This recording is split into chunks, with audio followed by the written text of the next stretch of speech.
Hello friends, welcome back to apex study. आज मैं आपके लिए प्रीपोजिशन का एक वीडियो लेकर आया हूँ। और दोस्तों, प्रीपोजिशन का वीडियो मैं पहले भी बना चुका हूँ, जिसमें मैंने बहुत तरह के प्रीपोजिशंस के इस्तेमाल के बारे में बताया है।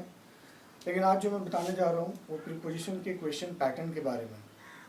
दोस्तों, जब भी हम फिल इन द ब्लैंक्स के क्वेश्चन देखते हैं तो हम देखते हैं कि उसमें प्रीपोजिशन के काफ़ी क्वेश्चन होते हैं। अगर 5 फिल इन द ब्लैंक्स हैं तो कम से कम 2 ऐसे क्वेश्चन होते हैं जिसमें फिल और प्रीपोजिशंस को फिलअप करना पड़ता है। और अगर 3 हैं तो एक तो ज़रूर मिल जाता है। मतलब ये कि आपको लगभग सारे फिल इन द ब्लैंक्स वाले क्वेश्चन में 1 या 2 प्रीपोजिशन के क्वेश्चन होते हैं। इनको पहचानना बड़ा आसान है। ऑप्शन में फिल इन द ब्लैंक्स के लिए प्रीपोजिशन के वर्ड आते हैं, इन, इनटू, फॉर, फ्रॉम, ये सारे। तो दोस्तों, जब हम ये ऑप्शन देखते हैं तो हम समझ जाते हैं कि प्रीपोजिशन का क्वेश्चन है। लेकिन क्वेश्चन एक पैटर्न को फॉलो करता है दोस्तों। शायद इसने आपने इससे पहले कभी गौर ना किया हो, तो आज मैं आपको प्रीपोजिशन के उसी पैटर्न पर डिस्कस करने जा रहा हूँ। आपको इससे एक आइडिया हो जाएगा कि प्रीपोजिशन के जो क्वेश्चन होते हैं दरअसल वो किस तरह के होते हैं, वो कैसे बनेंगे, उनको बनाने के लिए हमें क्या पढ़ना चाहिए। तो प्रीपोजिशन के जो पैटर्न है वो इस तरह से है। पहला पैटर्न है मीनिंग के आधार पर। दूसरा पैटर्न है स्पेशल प्रीपोजिशन। और तीसरा पैटर्न होता है फ्रेजल वर्ब्स। दोस्तों, हम जब भी फिल इन द ब्लैंक्स में प्रीपोजिशन के क्वेश्चन पाते हैं तो हमें लगता है कि बस प्रीपोजिशन को भर देना है, कोई भी प्रीपोजिशन उठाना है और डाल देना है। ऐसा बिल्कुल नहीं है। क्वेश्चन में एक पैटर्न छिपा होता है। कोई भी पहेली होती है, कोई भी जंबल होते हैं, तो उसमें एक पहेली, उस पहेली में एक पैटर्न होता है। अगर हम पैटर्न को समझ जाते हैं तो पहेली को सॉल्व करना आसान होता है। तो आज हम प्रीपोजिशन के क्वेश्चन का पैटर्न समझने की कोशिश कर रहे हैं। तो पैटर्न ये है कि मीनिंग के आधार पर स्पेशल प्रीपोजिशन या इम्पोर्टेंट प्रीपोजिशंस वाले क्वेश्चन और फ्रेजल वर्ब वाले क्वेश्चन, ये पैटर्न कैसे काम करता है, चलिए आइए देखते हैं। There is a book the table. Option है एट, ऑन, इन, इनटू। दोस्तों, ये जो मैंने सेंटेंस लिखा है इसमें आपको एक पैटर्न दिखाना चाहता हूँ मैं। पैटर्न ये है कि बुक है ऑन द टेबल, टेबल पर। तो दोस्तों, यहाँ पर हम ऑन का इस्तेमाल करते हैं। ऑन का इस्तेमाल इसलिए करते हैं क्योंकि यहाँ पर जो वर्ड आने वाला है उसका शाब्दिक अर्थ पर होना चाहिए। क्योंकि टेबल के अंदर तो बुक नहीं हो सकती और एट द टेबल भी नहीं होता, तो पर का अर्थ होने की वजह से हम यहाँ पर प्रीपोजिशन ऑन का इस्तेमाल करते हैं। तो ऐसे क्वेश्चन जिसमें प्रीपोजिशंस को उसके शाब्दिक अर्थ के अनुसार भरा जाता है, उस क्वेश्चन को हम मीनिंग वाला क्वेश्चन कहते हैं। तो ये मीनिंग वाला क्वेश्चन पैटर्न हो गया। जैसे there is a bird sitting on the tree, या फिर what is inside the box, he is going into the classroom, they were swimming in the river. तो इन वाक्यों में जो भी प्रीपोजिशन मैंने यूज़ किया वो सारे उनके अर्थ के अनुसार यूज किया। कि नदी में तैर रहा है, तो मे के लिए हम सभी जानते हैं इन या इनटू का इस्तेमाल होता है। पर के लिए ऑन का इस्तेमाल होता है। के लिए फोर का इस्तेमाल होता है। का के लिए ऑफ का इस्तेमाल होता है। साथ के लिए विद का इस्तेमाल होता है। से के लिए बाय या फ्रॉम का इस्तेमाल होता है। तो ऐसे लगभग सारे प्रीपोजिशंस का मीनिंग के अनुसार इस्तेमाल कर सकते हैं, किया जाता है। तो उस पर एक क्वेश्चन पैटर्न तैयार होता है। यहाँ पर वाक्य में कोई क्लू नहीं है जिसके हिसाब से हम ऑन का इस्तेमाल करें। तो दोस्तों, ये हमारा पहला पैटर्न हुआ। और ये पैटर्न अब लगभग ना के बराबर पूछा जाता है, तो ये ऑब्सोलीट कह सकते हैं, आउटडेटेड हो गया है। तो आइए अब हम इसका दूसरा पैटर्न देखते हैं। तो दोस्तों, देखते हैं हमारे सेकेंड पैटर्न को। हमने सेंटेंस लिखा हुआ है he is suffering dash cancer. अब आपको ऑप्शन मिलेगा on, by, with and from. तो दोस्तों ये बड़ा कॉमन सा सेंटेंस मैंने लिखा, और हम लोग जब भी प्रीपोजिशन पढ़ते हैं ऐसा सेंटेंस देखते हैं तो हमें पता चल जाता है कि फ्रॉम का इस्तेमाल होगा। ऐसा क्यों है दोस्तों कि हमें पता चल जाता है? वो इसलिए क्योंकि हम सभी जानते हैं कि सफरिंग के साथ फ्रॉम ही लगता है। ऐसा और कोई प्रीपोजिशन नहीं है जो सफ़र के साथ इस्तेमाल किया गया हो, जैसे सफ़र विद या बाय या कोई और प्रीपोजिशन। तो सफरिंग के साथ फ्रॉम का इस्तेमाल होता है, और यहाँ पे हम फ्रॉम लगाएंगे। He is suffering from cancer. तो दोस्तों सफ़र के साथ फ्रॉम लगता है, और इसी टाइप के पैटर्न को हम स्पेशल प्रीपोजिशन वाला पैटर्न कहते हैं।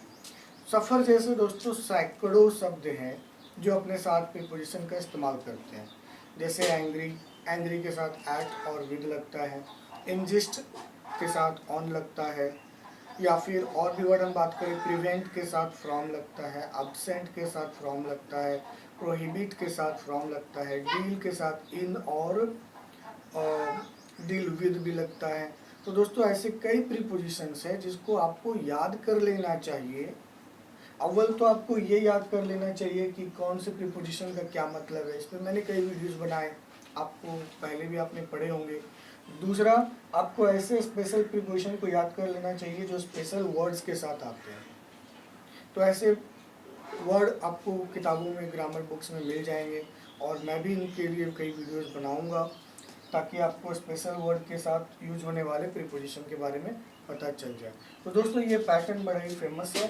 अगर ऐसे क्वेश्चन हमें एग्जाम में आते हैं तो यहाँ पे हमें खाली स्थान के ठीक पहले वाले वर्ड से क्लू मिल जाता है कि ये वर्ड आ गया, अब इसके साथ हम ये प्रीपोजिशन ले सकते हैं। एक और एग्जाम्पल देखते हैं दोस्तों। The house is adjacent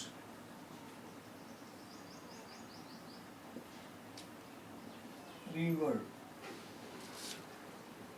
in by at 2।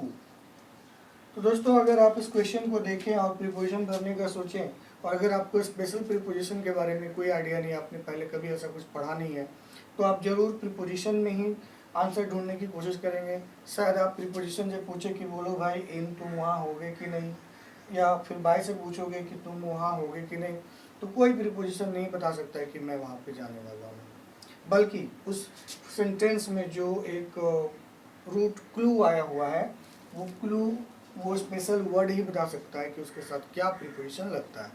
तो अगर आपने पढ़ा है तो आपको पता होगा कि एडजेसेंट के साथ टू लगता है, तो हम यहाँ पे टू भरेंगे। एडजेसेंट का मतलब निकट या नज़दीक होता है दोस्तों। तो ऐसे एडजेसेंट और सफरिंग जैसे मैंने कहा सैकड़ों वर्ड हैं, अब आपको वो पढ़ने होंगे, याद करने होंगे। जब भी वो वर्ड यूज़ होंगे तो उनके साथ ये प्रीपोजिशन भी आएंगे, आना ही है। कुछ ऐसे वर्ड होंगे जो अपने साथ 2 या 3 प्रीपोजिशन लेते हैं, लेकिन ज़्यादातर ऐसे हैं जो सिंगल लेते हैं। जैसे हम बात करें एडजेसेंट की, तो टू के अलावे इसके साथ कभी कोई प्रीपोजिशन नहीं आता। तो दोस्तों अगर ऐसे क्वेश्चन आपको मिलते हैं तो आपको तो ऑप्शन की भी ज़रूरत नहीं पड़ेगी, आप एडजेसेंट को देखेंगे और दिमाग में बात आएगी कि टू का इस्तेमाल करना है, और आप टू का इस्तेमाल कर सकते हैं। इसलिए दोस्तों ऐसे प्रीपोजिशंस को आप पढ़ लीजिएगा, और मैं इस पर और भी वीडियोज़ बनाऊँगा। अब आइए आप देखते हैं तीसरे पैटर्न वाले क्वेश्चन कैसे होते हैं। ओके दोस्तों, तो अब हम देखते हैं अपने तीसरे पैटर्न को। दोस्तों इसमें आप देखिए, हमने सेंटेंस लिखा है, we usually give our servants the old clothes which we cast. खाली स्थान है, आपके पास ऑप्शन है डाउन, ऑफ, अवे, फ्रॉम। तो दोस्तों अगर आप इस पैटर्न को देखें तो ये हमारा तीसरा पैटर्न है जो है फ्रेजल वर्ब वाला पैटर्न। फ्रेजल वर्ब क्या होता है दोस्तों, यहाँ देखें, एक वर्ब के साथ जब प्रीपोजिशन आ जाता हो, वर्ब के स्थान पे एडजेक्टिव भी हो सकता है, तो इसके प्रीपोजिशन के लगने से एक नया, एक ऐसा वर्ड बनता है जिसका मीनिंग अलग हो जाता है। ठीक है, फॉर एग्जाम्पल आप देखिए ब्रेक को, तो ब्रेक का मतलब तोड़ना होता है, लेकिन अगर हम ब्रेक के साथ डाउन लगा देते हैं तो ब्रेक डाउन का मतलब हो जाता है खराब होना। इसी तरह ब्रेक के साथ हम अगर प्रीपोजिशन बदलते चले जाएं, ब्रेक के बाद अप लगा दें तो मीनिंग कुछ और होगा, ब्रेक के बाद आउट लगा दें तो मीनिंग कुछ और होगा, ब्रेक के बाद इनटू लगा दे तो मीनिंग कुछ और होगा। तो इस तरह से ब्रेक एक वर्ड है, लेकिन उसके साथ जैसे जैसे प्रीपोजिशन रखेंगे अलग अलग तो इसका मीनिंग बदलता जाएगा। लेकिन दोस्तों ये चीज़ स्पेशल प्रीपोजिशन में नहीं होता। अगर एंग्री के साथ हम एट लगा रहे हैं तो एंग्री का जो शाब्दिक अर्थ है वो वही रहेगा, गुस्सा होना, वो मीनिंग नहीं बदल सकता। यही फ़र्क है फ्रेजल वर्ब में और इम्पोर्टेंट प्रीपोजिशन में।